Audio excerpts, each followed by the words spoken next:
আপনাদের যদি কোমরে ব্যথা থাকে বা লোয়ার পার্টে ব্যথা থাকে অনেক লং টাইম বসে থাকার জন্য অথবা লং টাইম দাঁড়িয়ে থাকার জন্য, তাহলে এই দুটা এক্সারসাইজ করে আপনি ব্যাক পেইন দূর করতে পারেন।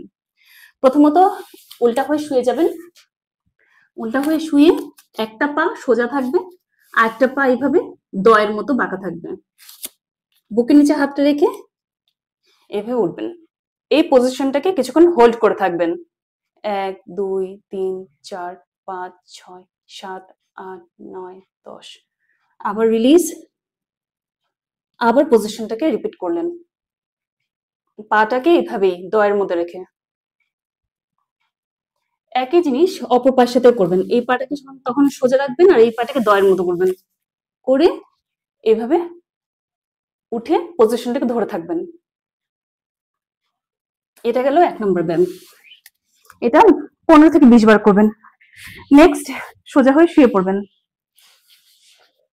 সোজা হয়ে শুয়ে এই পায়ের পাতাটাকে পাছার নিক দিয়ে এদিক দিয়ে ধরবেন আর এই হাঁটুটাকে উল্টা হাত দিয়ে ধরবেন, ধরে টুইস্ট। এই পজিশনটাকে টুইস্ট করে কিছুক্ষণ হোল্ড করে থাকবেন। এক এক দিকে 7 থেকে 8 বার করবেন, ব্যাক পেইন দূর হয়ে যাবে। সোজা করে আবার একই জিনিস অপর সাইডে করবেন।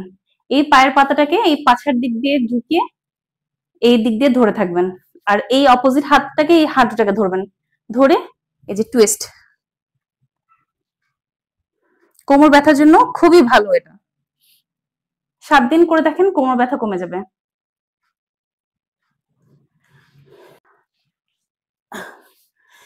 এই দুটা ব্যায়াম আপনাকে প্রতিদিন করতে হবে।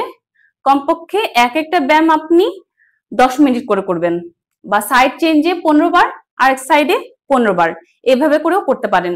আপনি 1 মাসের মধ্যে দেখবেন আপনার ব্যথা, ব্যাক পেন যেটা আস্তে আস্তে কমতে শুরু করেছে, এবং প্রতিদিন করতে থাকলে আস্তে আস্তে এই ব্যাক পেনটা দূর হয়ে যাবে।